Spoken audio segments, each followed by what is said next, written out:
대구 수성구 범어동에 사는 이정희 씨의 이야기입니다. 오전 8시 알람이 울렸습니다. 서둘러 일어나 재빨리 옷을 갈아입고 부엌으로 나가니 남편이 소파에 비스듬히 누워 TV를 보고 있었습니다. 아침 밥은 했어? 냉장고에 있는 거 데워 먹어. 밥통에 밥 있고 애인 나가기 전에 차려놓고 가지. 짜증나게. 한숨이 나왔지만 참았습니다. 결혼 30년 늘 이랬으니까요. 저는 냉장고에서 어제 저녁 남은 반찬을 꺼내 상을 차렸습니다. 다녀올게. 대답이 없었습니다. TV 소리만 컸습니다. 오늘도 똑같은 하루구나. 버스를 타고 30분을 달려 도착한 곳은 수성구 황금동의 한 빌라였습니다. 고준한 할아버지 댁. 저는 3년 동안 이 집에 출근하고 있었습니다. 할아버지, 저 왔어요. 문을 열고 들어가니 할아버지가 침대에 앉아 창밖을 바라보고 계셨습니다. 정이 왔구나. 82세 고준한 할아버지. 치매를 앓고 계셨지만 저는 항상 알아보셨습니다. 아침 드셨어요? 아직. 제가 해드릴게요. 뭐 드실래요? 정이가 해주는 거면 다 좋아. 저는 부엌으로 가서 죽을 끓이기 시작했습니다. 할아버지는 전에 의사셨다고 했습니다. 은퇴하고 혼자 사시다가 병이 오셔서 요양보호사가 필요하게 되셨죠. 처음 이 집에 왔을 때 할아버지는 많이 외로워 보이셨습니다. 자식들은요? 바빠. 1년에 한 번 올까 말까 해. 그때부터 저는 할아버지를 제 부모님처럼 모셨습니다.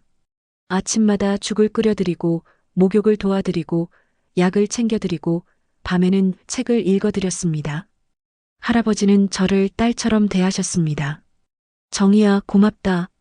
내가 없었으면 난 어쩔 뻔했나. 에이, 뭐려. 제가 해야 할 일인걸요.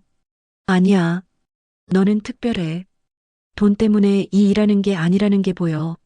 할아버지 말씀이 맞았습니다. 저는 돈 때문만은 아니었습니다. 물론 생활비를 벌어야 했지만 그것보다는 누군가를 돌보는 일이 좋았습니다. 남편은 저를 인정해주지 않았습니다. 아이들도 다 컸으니 이제 저를 필요로 하지 않았습니다. 하지만 할아버지는 달랐습니다. 정이야, 너는 천사야. 그 말 한마디가 저를 행복하게 했습니다. 오늘도 아침을 드시고 할아버지와 함께 TV를 봤습니다. 정이야. 네, 할아버지. 이거 줄게. 할아버지가 서랍에서 뭔가를 꺼냈습니다. 낡은 청진기였습니다. 이게 뭐예요? 내가 의사할 때 쓰던 거야. 40년 넘었어. 귀한 걸 왜 저한테 주세요? 네가 간호사보다 나아. 아니, 의사보다 나아. 마음으로 사람을 치료하잖아. 눈물이 났습니다. 할아버지, 받아. 내가 죽으면 이거 보고 날 기억해줘. 무슨 소리세요? 할아버지, 오래오래 사셔야죠. 할아버지가 웃으셨습니다. 정이야, 고맙다. 진심으로. 저는 청진기를 소중히 받았습니다. 그날 저녁 집에 돌아왔습니다. 여보, 나왔어. 남편은 여전히 소파에 누워 있었습니다. 저녁 차려줘. 나 일하고 이제 막 들어왔잖아. 한숨 좀 돌리자. 피곤하기도 하고. 에휴, 맨날 피곤하대. 아주 누가 들으면 대단한 일 하는 줄 알겠네. 그럼 난 뭐 먹으라고? 배고파. 라면 끓여 먹어. 나도 피곤해. 남편이 투덜거렸지만 저는 신경 쓰지 않았습니다. 방에 들어가 청진기를 서랍에 넣었습니다. 할아버지, 고마워요. 다음 날 아침 평소처럼 할아버지 댁에 도착했습니다. 할아버지, 저 왔어요. 대답이 없었습니다. 아직 주무시나? 침실로 들어갔습니다. 할아버지가 침대에 누워 계셨습니다. 눈을 감고 평화로운 얼굴로. 할아버지, 다가가서 손을 잡았습니다. 차가웠습니다. 할아버지, 심장이 멎었습니다. 아니야, 아니야. 저는 급히 119에 전화했습니다. 하지만 이미 늦었습니다. 할아버지는 그렇게 조용히 가셨습니다. 3일 후 장례식장. 할아버지 자식들이 왔습니다. 아들 고현우, 딸 고은진. 3년 동안 단 한 번도 본 적 없는 사람들이었습니다. 아버지, 딸이 울었습니다. 하지만 눈물은 없었습니다. 아들은 장례식장 직원과 비용 이야기만 하고 있었습니다. 저는 구석에 앉아 할아버지 영정 사진을 바라봤습니다. 할아버지, 편히 쉬세요. 저기요. 아들이 저를 불렀습니다. 네. 요양보호사시죠? 수고하셨어요. 이제 필요 없으니까 가보세요. 네. 저는 할아버지께 마지막 절을 올리고 일어났습니다. 이게 끝이구나. 3년 동안 가족처럼 지냈지만 결국 저는 고용인이었습니다. 집으로 돌아오는 버스 안에서 눈물이 났습니다. 할아버지, 보고 싶을 거예요. 다음 날 오후 낯선 번호로 전화가 왔습니다. 여보세요? 이정혜 씨 맞으시죠? 저는 법무법인 정도의 김민석 변호사입니다. 네. 무슨 일로? 고준환 씨의 유언장 집행건으로 연락드렸습니다. 유언장요? 네. 이정혜 씨가 고준환 씨의 유산 상속자로 지정되어 있습니다. 심장이 쿵 내려앉았습니다. 예. 제가요? 네. 전액 상속입니다. 금액은 10억 원입니다. 전화기를 떨어뜨릴 뻔했습니다. 10억 원. 저기요. 잘못 거신 거 아니에요? 제가 저는 그냥 요양보호사인데. 아닙니다. 고준환 씨가 유언공증까지 하셨습니다. 확실합니다. 자식들은요? 유언장에는 이정혜 씨만 명시되어 있습니다. 머리가 하얘졌습니다. 내일 사무실로 오실 수 있으세요? 자세히 설명드리겠습니다. 네, 알겠습니다. 전화를 끊고 소파에 주저앉았습니다. 10억? 할아버지가 저한테 10억을. 왜요? 할아버지, 왜 저한테? 그때 현관문이 열렸습니다. 왔어? 남편이었습니다. 여보, 왜? 무슨 일 있어? 저기, 할아버지가 유산을. 유산? 얼마? 10억? 남편의 눈이 커졌습니다. 뭐? 10억? 응. 나한테 전부. 남편이 달려와서 제 손을 잡았습니다. 여보, 진짜야? 10억? 응. 대박. 대박이야. 우리 이제 부자다. 남편이 저를 안았습니다. 30년 결혼 생활 동안 처음 있는 일이었습니다. 하지만 저는 기쁘지 않았습니다. 뭔가 잘못된 것 같았습니다. 그날 밤 잠이 오지 않았습니다. 창밖을 바라보며 할아버지 얼굴이 떠올랐습니다. 정희야, 고맙다. 할아버지, 제가 고마워요. 청진기를 받았던 그날이 떠올랐습니다. 이게 시작일까, 끝일까? 저는 알 수 없었습니다. 하지만 한 가지는 확실했습니다. 제 인생이 바뀌려 하고 있다는 것. 다음 날 저는 변호사 사무실에 갔습니다. 앉으세요, 이정혜 씨. 김민석 변호사가 서류를 꺼냈습니다. 이게 고준환 씨의 유언공증서입니다. 공증인 앞에서 작성하셨기 때문에 법적으로 완전히 유효합니다. 서류를 읽었습니다. 나 고준환은 전 재산 10억 원을 이정희에게 상속한다. 이정희는 3년 동안 나를 딸처럼 돌봐주었고 그 누구보다 나를 사랑해 주었다. 내 자식들은 한 번도 찾아오지 않았다. 이것이 나의 최종 의사이다. 눈물이 났습니다. 할아버지, 고준환 씨가 정말 이정혜 씨를 아끼셨던 것 같네요. 저도 할아버지를 정말 좋아했어요. 가족 같았어요. 다만 한 가지 말씀드릴 게 있어요. 변호사의 표정이 진지해졌습니다. 고준환 씨 자녀들이 유류분 소송을 제기할 가능성이 높습니다. 유류분이요? 네. 한국 법률상 직계자녀는 법정 상속분의 절반을 유류분으로 청구할 수 있어요. 고준환 씨 자녀가 둘이니까 각자 법정 상속분 5억의 절반인 2.5억씩 청구할 수 있어요. 심장이 내려앉았습니다. 그럼 제가 받는 건 최악의 경우 5억 정도 될 것 같습니다. 하지만 5억도 큰 돈이죠. 5억, 10억에서 반으로 줄었지만 그래도 상상할 수 없는 돈이었습니다. 소송 걸면 어떻게 되나요? 제가 도와드릴게요. 유언은 유효하니까 이정혜 씨가 5억은 확실히 받으실 수 있어요. 감사합니다. 집으로 돌아오는 길 머릿속이 복잡했습니다.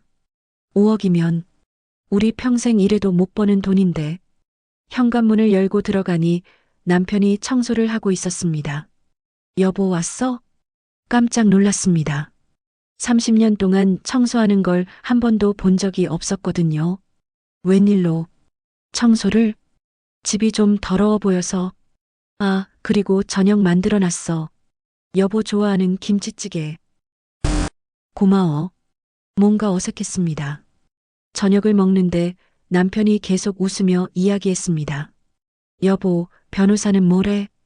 응, 유언이 유효하대. 그럼 10억 다 받는 거야? 그게 자식들이 소송 걸 수도 있대. 유류분이라고. 유류분? 법으로 자식들이 받을 수 있는 최소한의 돈이래. 각각 2.5억씩. 남편의 얼굴이 살짝 굳었습니다. 그럼 우리는 5억? 응. 에이, 그래도 많지. 5억이면 엄청난 거야. 남편이 다시 웃었습니다. 우리 이제 편하게 살자. 여보도 일 그만두고. 아직 아무것도 안 받았는데. 곧 받잖아. 걱정하지 마. 그날 밤 남편은 처음으로 설거지까지 했습니다. 변하긴 변했네. 하지만 기분이 이상했습니다. 돈 때문에 변한 남편. 진심일까 아니면 3일 후 예상대로 고준한 할아버지 자식들이 저를 찾아왔습니다. 초인종이 울렸습니다. 문을 열자 고연우, 고은진 남매가 서 있었습니다. 이정혜 씨죠? 네. 안녕하세요. 저희 아버지 장례 때 뵀죠. 고은진이 웃으며 말했습니다. 하지만 눈은 웃지 않았습니다. 들어오시겠어요? 네. 두 사람이 들어와 앉았습니다. 이정혜 씨, 우리 아버지 유언 들으셨죠? 고연우가 단도직입적으로 물었습니다. 네. 솔직히 좀 이상하지 않아요? 3년 일한 요양보호사한테 10억을 준다는 게 저도 놀랐어요. 우리 생각엔 아버지가 제정신이 아니었던 것 같아요. 치매 환자잖아요. 고은진이 끼어들었습니다. 할아버지는 유언공증 할 때 정신이 멀쩡하셨대요. 변호사가 그러시던데. 그래도 이건 아니잖아요. 자식이 없는 것도 아니고. 고연우의 목소리가 높아졌습니다. 그래서 제안이 있어요. 고은진이 가방에서 서류를 꺼냈습니다. 이정혜 씨가 5억, 우리가 5억. 반반하죠. 이게 합리적이에요. 이정혜 씨도 요양보호사 일한 대가로 5억이면 엄청난 거잖아요.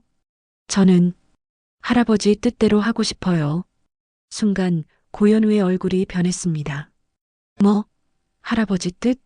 아버지를 세뇌시킨 게 당신이잖아. 세뇌라니요. 저는 그런 적 없어요. 거짓말. 치매 환자 꼬드겨서 재산 가로챈 거지. 나가주세요. 제 목소리가 떨렸습니다. 고은진이 일어서며 차갑게 말했습니다. 좋아요. 법적으로 하죠. 변호사 선임할 거예요. 각오하세요. 두 사람이 나갔습니다. 문을 닫고 저는 주저앉았습니다. 무서워. 30년 동안 누구랑 싸워본 적 없었습니다. 항상 참고 물러서고 양보했습니다. 하지만 이번엔 달랐습니다. 할아버지가 저를 믿고 주신 거였습니다. 포기할 수 없어. 저는 핸드폰을 꺼내 변호사에게 전화했습니다. 선생님, 자식들이 다녀갔어요. 소송 걸겠대요. 예상했습니다. 괜찮아요. 준비하겠습니다. 전화를 끊고 창밖을 바라봤습니다. 할아버지, 제가 잘할 수 있을까요? 하지만 대답은 없었습니다. 저는 서랍을 열고 낡은 청진기를 꺼냈습니다. 정희야, 너는 천사야. 할아버지 목소리가 들리는 것 같았습니다. 네, 할아버지. 끝까지 해볼게요. 일주일 후 고연우와 고은진은 유류분 반환 청구 소송을 제기했습니다. 변호사가 전화했습니다. 이정혜 씨, 소장 접수됐어요. 예상대로 각 2.5억씩 청구했습니다. 그럼 어떻게 해야 하나요? 재판 준비해야죠. 핵심은 고준한 씨가 유언 당시 정신이 온전했다는 걸 증명하는 거예요. 어떻게요? 주치의 선생님 증언이 필요해요. 혹시 연락처 아세요? 네, 박재훈 선생님이요. 그분한테 부탁해 보세요. 의료 기록이 핵심 증거가 될 거예요. 전화를 끊고 저는 고민했습니다. 박 선생님한테 부탁할 수 있을까? 하지만 다른 방법이 없었습니다. 저는 병원에 전화했습니다. 박재훈 선생님 계신가요? 박 선생님은 얼마 전에 은퇴하셨어요. 아, 그럼 연락처라도. 죄송하지만 개인정보라서 막막했습니다. 그때 문득 떠올랐습니다. 할아버지 집에 명함이 있었던 것 같았습니다. 저는 할아버지 집 열쇠를 들고 황금동으로 갔습니다. 빈집은 쓸쓸했습니다. 할아버지 채취가 아직 남아 있었습니다. 서랍을 뒤지다가 명함을 찾았습니다. 박재훈 내과 원장, 휴대폰 번호가 적혀 있었습니다. 저는 용기를 내서 전화했습니다. 여보세요? 선생님, 저 이정이라고 합니다. 고준한 할아버지 요양보호사였어요. 아, 이정혜 씨. 고 선생님 장례식 때 뵀죠. 무슨 일이세요? 선생님 죄송한데 부탁드릴 게 있어서요. 혹시 만나 뵐 수 있을까요? 그러시죠. 언제가 편하세요? 내일. 가능하세요? 네, 괜찮아요. 다음 날 저는 카페에서 박재훈 선생님을 만났습니다. 60세쯤 된 온화한 인상의 분이었습니다. 선생님 나와주셔서 감사합니다. 괜찮아요. 고 선생님 일이라면 당연히 도와야죠. 무슨 일이세요? 저는 모든 상황을 설명했습니다. 할아버지가 유언으로 저에게 10억을 남기셨다는 것, 자식들이 소송을 걸었다는 것, 할아버지가 유언 당시 정신이 온전했다는 증거가 필요하다는 것. 박재훈 선생님은 고개를 끄덕이며 들었습니다. 제가 도와드리겠습니다. 정말요? 네. 고 선생님은 제 은사이기도 했어요. 젊은 의사 시절 많이 배웠죠. 감사합니다.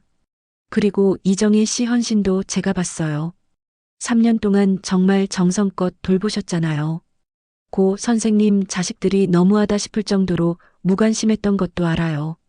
선생님, 의료 기록 준비하겠습니다. 고 선생님은 유언공증 당시 명석기였어요. 알츠하이머 환자도 간헐적으로 정신이 또렷할 때가 있거든요. 그때 유언하신 거예요. 정말 감사합니다. 집으로 돌아오는 길 처음으로 희망이 보였습니다. 할아버지, 좋은 분들이 도와주시네요. 하지만 집에 들어서자마자 충격적인 소식을 들었습니다. TV 뉴스가 나오고 있었습니다. 요양보호사, 치매 환자 10억 재산 가로채 논란. 화면에 제 이름의 이니셜이 나왔습니다. 뭐야 이게? 남편이 황급히 채널을 돌렸습니다. 여보, 신경 쓰지 마. 악플러들이야. 하지만 이미 늦었습니다. 핸드폰이 울렸습니다. 친구들, 친척들, 모르는 번호들. 정희야, TV 나온 거 혹시 네 이야기야? 언니, 설마 할아버지 꼬드긴 거 아니지? 요양보호사 이정혜 씨 맞죠? 취재 좀 하고 싶은데요. 저는 핸드폰을 꺼버렸습니다. 그날 밤 잠을 잘 수 없었습니다. 동네 슈퍼에 가니 사람들이 수군거렸습니다. 저 사람이 그 요양보호사래. 에휴, 돈 때문에 양심도 없네. 저는 물건도 사지 못하고 나왔습니다. 집으로 돌아와 울었습니다. 왜 제가 이런 대우를 받아야 하죠? 남편이 옆에 앉았습니다. 여보, 괜찮아. 곧 끝날 거야. 사람들이 다 나를 나쁜 사람으로 봐. 신경 쓰지 마. 우리가 진실을 알잖아. 남편이 처음으로 저를 안아줬습니다. 그래, 포기하면 안 돼. 저는 눈물을 닦고 일어났습니다. 박재훈 선생님이 도와주신다고 했습니다. 변호사도 있습니다. 그리고 무엇보다 할아버지가 저를 믿어주셨습니다. 할아버지, 제가 해낼게요. 한 달이 지났습니다. 재판 준비가 진행되는 동안 저는 언론의 마녀사냥을 견뎌야 했습니다. 하지만 남편은 여전히 저를 잘 대해줬습니다. 여보, 오늘은 내가 저녁 만들게. 여보, 이거 입어봐. 새로 샀어. 여보, 마사지 받고 와. 내가 예약했어. 30년 만에 처음 받는 대우였습니다. 어색했지만 나쁘지 않았습니다. 그러던 어느 날 변호사에게서 전화가 왔습니다. 이정혜 씨, 조정 제안이 들어왔어요. 조정이요? 네. 상대 측에서 각 2.5억씩 받고 소송 취하하겠대요. 법적으로 유류분이니까 어차피 줘야 할 돈이에요. 어떻게 하시겠어요? 조정받겠습니다. 알겠습니다. 절차 진행하겠습니다. 저는 남편에게 전화했습니다. 여보, 조정됐어. 우리 5억 받는데. 5억? 10억 아니고? 응. 유류분 때문에 자식들한테 5억 줘야 해. 변호사 쓰면 다 안 줘도 되는 줄 알았더니 목소리가 조금 차가워진 것 같았습니다. 여보, 응, 알았어. 저녁에 보자. 뭔가 이상했습니다. 그날 저녁 남편이 늦게 들어왔습니다. 어디 갔었어? 친구들이랑 술 좀 마셨어. 술 냄새가 심했습니다. 많이 마셨네? 응. 남편이 소파에 털썩 앉았습니다. 오늘 친구들이 뭐라는지 알아? 뭐래? 야, 이상구. 부인 복 터졌네. 10억이면 평생 놀고 먹겠다. 이러더라고. 능력 없어도 마누라가 돈 벌어오니까 좋겠다. 이런 소리 듣는 기분 알아? 남편의 목소리가 높아졌습니다. 여보, 나도 자존심이 있어. 무슨 소리야? 그래, 내가 무능하다. 나 돈 못 벌어. 너만 나를 무시하는 게 아니라 이제 온 세상이 나를 무능한 놈이라고 한다고. 내가 무능해서 네가 그 영감을 꼬셔서 돈을 벌었다고 하더라. 그런 거 아니야. 할아버지가 자식 같은 마음에 주신 거지. 누가 알아 네가 그 영감한테 어떻게 했는지. 친자식한테도 안 준 돈을 자식 같다고 너한테 줬다는 게 말이 안 되잖아. 찰싹? 제가 못 참고 남편의 뺨을 쳤습니다. 남도 아니고 아무리 못나도 남편이라는 사람이 저렇게 더러운 말을 하다니요. 결국 남편은 씩씩거리다 방문을 쾅 닫고 들어가 버렸습니다. 며칠 후 더 충격적인 일이 벌어졌습니다. 남편이 서류를 들고 왔습니다. 이거 뭐야? 이혼 서류야. 심장이 멎는 줄 알았습니다.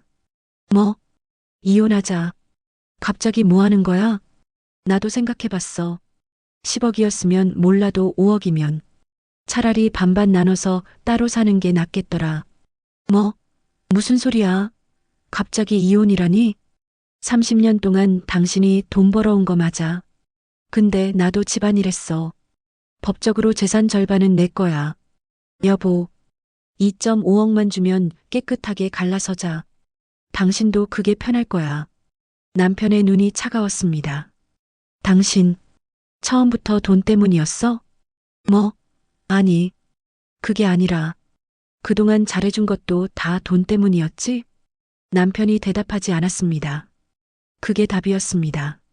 저는 서류를 집어던졌습니다. 나가. 뭐?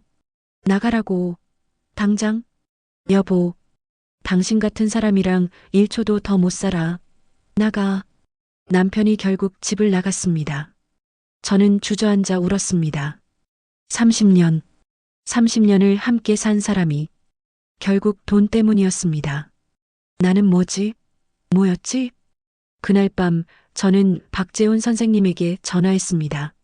선생님, 저 어떻게 해야 할지 모르겠어요. 모든 상황을 설명했습니다. 남편이 이혼하자고 한 것, 재산 절반을 달라고 한 것. 이정혜 씨 얘기 들어보니 남편분은 재산 기여도가 없는 것 같네요. 변호사랑 상담하세요. 1원도 안 줘도 돼요. 정말요? 네. 이정혜 씨가 30년 동안 번 거잖아요. 할아버지 유산도 이정혜 씨계인 걸로 증명 가능해요. 감사합니다.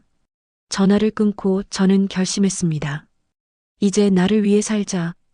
2달 후 첫 재판이 열렸습니다. 대구지방법원. 저는 떨리는 마음으로 법정에 들어갔습니다. 변호사가 옆에서 말했습니다. 긴장하지 마세요. 우리 쪽 증거가 확실해요. 맞은편에 고현우와 고은진이 앉아 있었습니다. 두 사람은 저를 째려봤습니다. 모두 일어서 주십시오. 판사가 들어왔습니다. 재판이 시작되었습니다. 원고 측 주장을 들어보겠습니다. 고현우 측 변호사가 일어났습니다. 재판장님, 피상속인 고준하는 알츠하이머 환자였습니다. 유언 당시 정상적인 판단력이 없었습니다. 증거 있습니까? 네, 알츠하이머 진단서입니다. 진단서가 제출됐습니다.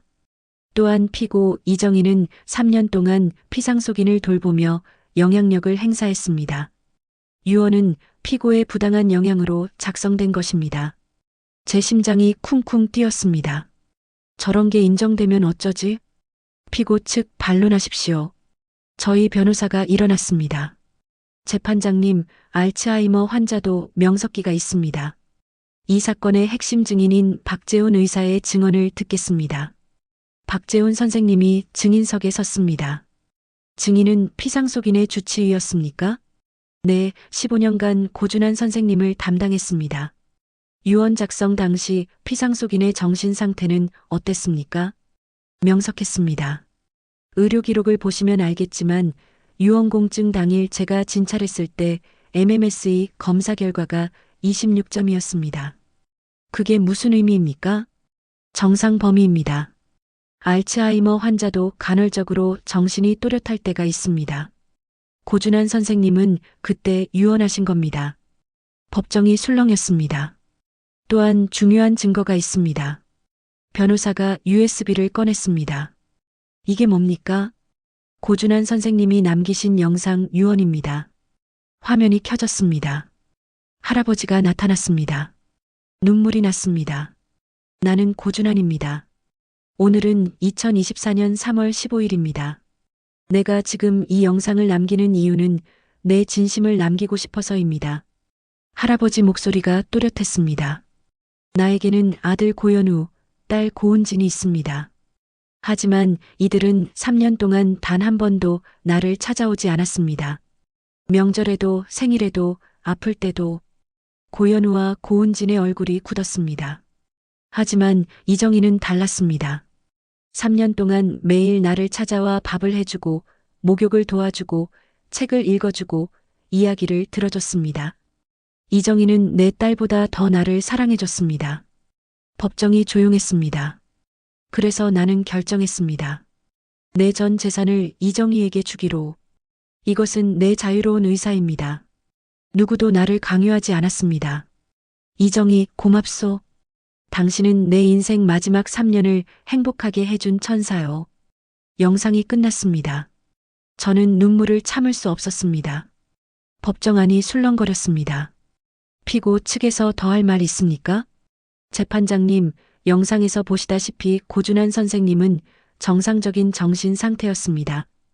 유언은 완전히 유효합니다. 원고 측 반론하십시오. 고현우 측 변호사가 당황한 얼굴로 일어났습니다. 재판장님, 그래도 유류분은 인정되어야 합니다. 그 부분은 인정합니다. 판사가 말했습니다. 하지만 유언 자체의 효력은 인정됩니다. 민법 제1112조에 따라 원고들의 유류분은 각 법정 상속분의 2분의 1입니다. 재판장님, 고은진이 소리쳤습니다. 조용히 하십시오. 판결을 선고하겠습니다. 원고 고현우, 고은진의 유류분 청구를 일부 인정합니다. 피고는 원고들에게 각 2억 5천만 원씩 총 5억 원을 지급하시오. 나머지 5억 원은 피고 이정희의 정당한 상속 재산으로 인정합니다. 쾅!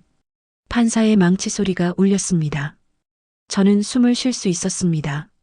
이겼어. 할아버지, 이겼어요. 법정을 나오는데 고은진이 다가왔습니다. 이정혜 씨, 아버지를 어떻게 구슬린 건지 몰라도 치매 노인 등친 돈으로 잘 살아봐요. 비아냥거리는 목소리였습니다. 하지만 저는 대답하지 않았습니다. 할아버지가 준 돈, 그건 단순한 돈이 아니었습니다. 제 헌신을 인정해 주신 거였습니다. 할아버지, 감사합니다. 재판에서 이겼지만 모든 게 끝난 건 아니었습니다. 집으로 돌아오니 남편이 기다리고 있었습니다. 여보, 들어왔어? 당신 왜 여기 있어? 나가라고 했잖아. 여보, 미안해. 내가 잘못 생각했어. 다시 시작하자. 됐어. 이혼 서류 쓸게. 여보, 내일 변호사 사무실 가자. 이혼 합의하자. 남편의 얼굴이 굳었습니다. 그럼 재산 분할은? 당신 몫은 없어. 뭐? 30년 동안 내가 생활비 다 벌었어. 당신은 하다못해 집안일도 한 게 없어. 아이들도 일하면서 내가 혼자 다 키웠어. 당신은 전혀 기여한 게 없다고. 말도 안 돼. 나도 집안일 했어. 언제? 청소 한 번, 설거지 한 번 제대로 한 적 있어? 남편이 아무 말도 못했습니다. 사실이었으니까요. 변호사가 그러던데 당신한테 줄 돈이 없대. 할아버지 유산은 내 개인 재산이고 우리 공동 재산은 없대. 이정희, 30년을 살았는데. 그래, 30년. 그 30년 동안 당신이 나한테 뭐 해줬어? 이혼도 당신이 하자고 한 거야. 돈이나 달라면서. 남편이 대답하지 못했습니다. 나가. 이혼 서류는 변호사가 보낼 거야. 정희야, 나가라고. 남편이 결국 집을 나갔습니다. 문을 닫고 저는 주저앉았습니다. 30년 결혼 생활도 이렇게 끝났습니다. 하지만 슬프지 않았습니다. 오히려 후련했습니다. 그런데 며칠 후 더 큰 문제가 생겼습니다. 고현우와 고은진이 또 언론에 나왔습니다. 요양보호사, 치매 노인 세뇌에 10억 가로채, 자식들은 5억만 받고 남은 3년 돌본 요양보호사는 5억. 기사 댓글이 악플로 가득했습니다. 요양보호사가 할아버지 꼬드긴 거 맞네. 자식들 불쌍하다. 이런 사람이 요양보호사라니. 요즘 이런 사기꾼들이 많다더니. 저는 더 이상 밖에 나갈 수 없었습니다. 슈퍼, 은행, 심지어 병원에 가도 사람들이 수군거렸습니다. 저 사람 TV 나온 그 요양보호사래. 돈 때문에 양심도 팔았네. 양심만 팔았겠어? 몸도 팔았으니 그 큰 돈을 받았겠지. 집에만 있는 날이 계속됐습니다. 외로웠습니다. 무서웠습니다. 내가 뭘 잘못한 걸까? 어느 날 박재훈 선생님이 전화했습니다. 이정희 씨, 괜찮으세요? 네, 괜찮아요. 목소리가 떨렸습니다. 뉴스 봤어요. 힘드시죠? 네. 한번 만나요. 제가 커피 사드릴게요. 선생님, 저 밖에 나가기 무서워요. 제가 이정희 시집 근처로 갈게요. 나오세요. 1시간 후 저는 집 근처 조용한 카페에서 박재훈 선생님을 만났습니다. 이정희 씨, 많이 힘드시죠? 눈물이 났습니다. 선생님, 제가 뭘 잘못한 걸까요? 잘못한 거 없어요. 사람들은 다 저를 나쁜 사람으로 봐요. 할아버지를 이용했다고. 이정희 씨, 제가 3년 동안 봤어요. 이정희 씨가 얼마나 헌신적으로 고 선생님을 돌봤는지. 그건 돈으로 할 수 있는 게 아니에요. 하지만 세상 사람들이 뭐라든 상관없어요. 진실은 하나예요. 이정희 씨는 고 선생님을 진심으로 돌봤고 고 선생님은 그 헌신을 인정하신 거예요. 고마워요, 선생님. 힘내세요. 곧 지나갈 거예요. 하지만 쉽지 않았습니다. 집에 돌아온 후에도 계속 전화가 왔습니다. 모르는 번호들. 이정희 씨죠? 인터뷰 좀. 저는 핸드폰을 꺼버렸습니다. 그날 밤 저는 할아버지가 주신 청진기를 꺼냈습니다. 할아버지, 제가 잘하고 있는 걸까요? 대답은 없었습니다. 2달 후 이혼 재판이 열렸습니다. 남편 이상구가 재산 분할을 요구하며 소송을 걸었던 것입니다. 재판장님, 저는 30년 동안 가정을 지켰습니다. 아내가 일할 수 있었던 건 제가 집을 지켰기 때문입니다. 남편의 변호사가 주장했습니다. 저는 증인석에 섰습니다. 증인은 결혼 생활 동안 누가 생계를 책임졌습니까? 저희 변호사가 물었습니다. 제가 책임졌습니다. 구체적으로 말씀해 주세요. 저는 15년 동안 요양보호사로 일했습니다. 월 평균 250만 원을 벌었고 그 돈으로 생활비, 공과금, 식비를 모두 냈습니다. 그 전에는 식당에서 일했습니다. 피고 이상구 씨는요? 남편은 일을 자주 바꿨습니다.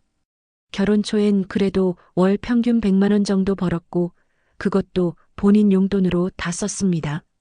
하지만 지난 20년간은 아무 일도 하지 않았습니다.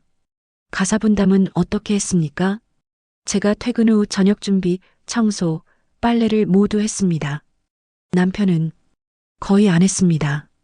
법정이 술렁거렸습니다. 원고 측 반론하십시오. 남편이 일어났습니다. 아니야. 나도 집안일 했어. 언제요? 판사가 물었습니다. 그게 가끔이 얼마나 자주입니까? 남편이 대답하지 못했습니다. 증인석에서 내려가십시오. 저는 자리로 돌아왔습니다. 변호사가 증거를 제출했습니다. 재판장님, 이정혜 씨 명의의 통장 내역입니다. 15년간 꾸준히 월급이 입금되었고 그 돈으로 생활비를 지출했습니다. 또한 고준환 씨의 유산 5억은 이정혜 씨 개인에게 증여된 것으로 부부 공동 재산이 아닙니다. 판사가 서류를 검토했습니다. 원고 이상구의 재산 분할 청구를 기각합니다. 쾅! 인정할 수 없어. 남편이 소리쳤습니다. 30년을 살았는데 30년을 조용히 하십시오. 법정 모독죄로 처벌받을 수 있습니다. 남편이 주저앉았습니다. 저는 법정을 나왔습니다. 끝났어. 진짜 끝났어. 유산 상속도 이혼도 모두 끝났습니다. 저는 5억을 온전히 받았습니다. 남편에게는 한 푼도 주지 않았습니다. 홀가분했습니다. 이제 나를 위해 살 수 있어. 법원 앞에서 박재훈 선생님이 기다리고 있었습니다. 축하합니다. 이정희 씨. 감사합니다, 선생님. 선생님 도움이 없었으면 못 이겼을 거예요. 아니에요. 이정희 씨가 잘하신 거예요. 선생님, 제가 이제 뭘 하면 좋을까요? 하고 싶은 거 있으세요? 네. 사실, 저는 오랫동안 품어왔던 꿈을 말했습니다. 요양원을 만들고 싶어요. 요양원이요? 네. 할아버지처럼 외로운 어르신들을 돌보는 곳. 요양보호사들도 정당한 대우를 받는 곳. 박재훈 선생님이 환하게 웃었습니다. 좋은 생각이에요. 해보세요. 할 수 있을까요? 당연하죠. 이정희 씨는 15년 경력의 전문가잖아요. 그리고 이정희 씨라면 분명 좋은 요양원 만드실 거예요. 그날 밤 저는 처음으로 편하게 잠들었습니다. 오랜만에 꿈을 꿨습니다. 할아버지가 나왔습니다. 정희야, 잘했어. 네, 할아버지. 고마워요. 할아버지가 웃으며 손을 흔들었습니다. 그리고 천천히 멀어졌습니다. 안녕히 가세요, 할아버지. 저는 눈을 떴습니다. 햇살이 방 안으로 쏟아졌습니다. 새로운 아침이었습니다. 이제 시작이야. 6개월 후, 대구 외곽 팔공산 자락의 작은 요양원이 문을 열었습니다. 준한 요양원. 할아버지 이름을 따서 지은 이름이었습니다. 원장님, 침대 배치 이렇게 하면 될까요? 네, 좋아요. 어르신들이 햇볕 잘 받을 수 있게 창가 쪽으로 해주세요. 저는 이제 요양원 원장이었습니다. 5억 중 3억을 투자해서 만든 곳이었습니다. 크지 않았습니다. 어르신 15분을 모실 수 있는 작은 규모. 하지만 제 꿈이 담긴 곳이었습니다. 원장님, 요양보호사 선생님들 오셨어요. 네, 모시고 오세요. 저는 요양보호사 5명을 채용했습니다. 모두 저처럼 오래 이 일을 해온 분들이었습니다. 선생님들 환영합니다. 여기는 다른 곳과 다를 거예요. 뭐가 다른가요? 첫째, 정당한 임금을 드립니다. 월 350만 원, 4대 보험 완비, 주 5일 근무. 요양보호사들의 눈이 커졌습니다. 진짜요? 네. 그리고 둘째, 어르신들을 가족처럼 대해주세요. 이름을 불러드리고 이야기를 들어드리고 진심으로 돌봐주세요. 그건 당연하죠. 저도 알아요. 선생님들도 다 그렇게 하고 싶으셨을 거예요. 하지만 여건이 안 됐죠. 여기서는 시간과 마음의 여유를 드릴게요. 요양보호사들이 고개를 끄덕였습니다. 개원 일주일 후 첫 어르신이 오셨습니다. 82세 김영자 할머니. 자식들이 모두 외국에 있어서 혼자 사셨던 분이었습니다. 할머니, 환영합니다. 저는 원장 이정희예요. 원장님이 직접 마중 나오셨어요? 네, 당연하죠. 할머니를 방으로 모셨습니다. 창문으로 팔공산이 보였습니다. 와, 경치 좋네요. 그죠? 할머니 좋아하실 것 같아서 이 방으로 드렸어요. 고마워요, 원장님. 편하게 지내세요. 필요한 거 있으면 언제든지 말씀하세요. 그렇게 하나둘 어르신들이 오셨습니다. 준한 요양원은 입소문을 타기 시작했습니다. 거기 요양원 정말 좋다던데? 원장님이 직접 어르신들 챙긴대. 음식도 맛있고 요양보호사들도 친절하대.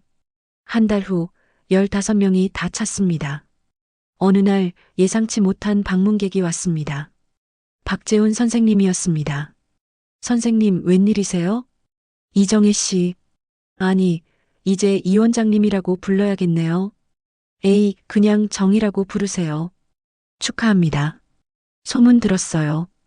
요양원 대박이라던데요? 아니에요. 그냥 열심히 하고 있어요. 그런데 말이에요. 박재훈 선생님이 조심스럽게 말했습니다. 제가 봉사의사로 와도 될까요? 예. 저 은퇴하고 집에만 있으니까 무료예요. 일주일에 한 번이라도 어르신들 진료하고 싶어요. 무료로요. 눈물이 났습니다. 선생님, 정말요? 네. 이정혜 씨 요양원이라면 제가 돕고 싶어요. 감사합니다, 선생님. 그날부터 박재훈 선생님은 매주 수요일 오셔서 어르신들을 진료했습니다. 어르신들이 좋아하셨습니다. 원장님, 우리 참 좋은 데 왔어요. 그렇게 말씀해 주시니 제가 더 감사하죠. 어느 날 저녁, 저는 사무실에 앉아 창밖을 바라봤습니다. 해가 지고 있었습니다. 팔공산이 노을에 물들었습니다. 책상 위에 낡은 청진기가 놓여 있었습니다. 할아버지가 주신 것. 할아버지, 저 잘하고 있죠? 바람이 불었습니다. 할아버지 대답 같았습니다. 잘하고 있어, 정희야. 56세, 이정희. 15년 동안 요양보호사로 일했습니다. 남들에게 인정받지 못했습니다. 남편에게도 세상에도. 하지만 할아버지 한 분이 저를 인정해 주셨습니다. 그분 덕분에 저는 새로운 인생을 살고 있습니다. 이제 저는 더 이상 누군가의 그늘이 아닙니다. 저 자신의 인생을 사는 주인공입니다. 이제 시작이야. 정희야. 문이 열렸습니다. 원장님, 새로운 어르신 상담 예약 들어왔어요. 네, 알겠습니다. 제가 직접 전화 드릴게요. 저는 일어나 복도로 나갔습니다. 어르신들이 저녁 식사를 하고 계셨습니다. 웃음소리가 들렸습니다. 따뜻했습니다. 이곳이 제가 만든 곳입니다. 헌신이 인정받는 곳. 사랑이 값어치를 인정받는 곳. 할아버지, 고마워요. 제 가치를 알아봐 주셔서. 저는 어르신들 사이에 앉아 함께 저녁을 먹었습니다. 원장님, 오늘 저녁 맛있네요. 그쵸? 우리 주방장님이 정성껏 만드셨어요. 원장님도 같이 드세요. 네, 할머니. 함께 밥을 먹고 이야기를 나눴습니다. 이게 행복이었습니다. 돈이 아니라 인정, 사랑, 함께함. 창밖으로 별이 떴습니다. 오늘도 좋은 하루였습니다. 내일도 좋은 하루일 것입니다. 정희 씨는 56세에 모든 것을 잃을 뻔했지만 결국 자신만의 요양원을 만들어 새로운 인생을 시작했습니다. 15년 동안 인정받지 못했던 헌신이 마침내 빛을 발하는 순간이었죠.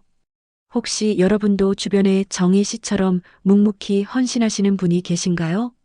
요양보호사, 간병인, 돌봄 선생님들, 그분들의 노고에 감사의 말 한마디 전해보는 건 어떨까요? 정희 씨의 새로운 시작을 응원하며 여러분의 이야기도 댓글로 들려주세요. 황혼의 사랑 아픈 배신 짜릿한 복수 황로베사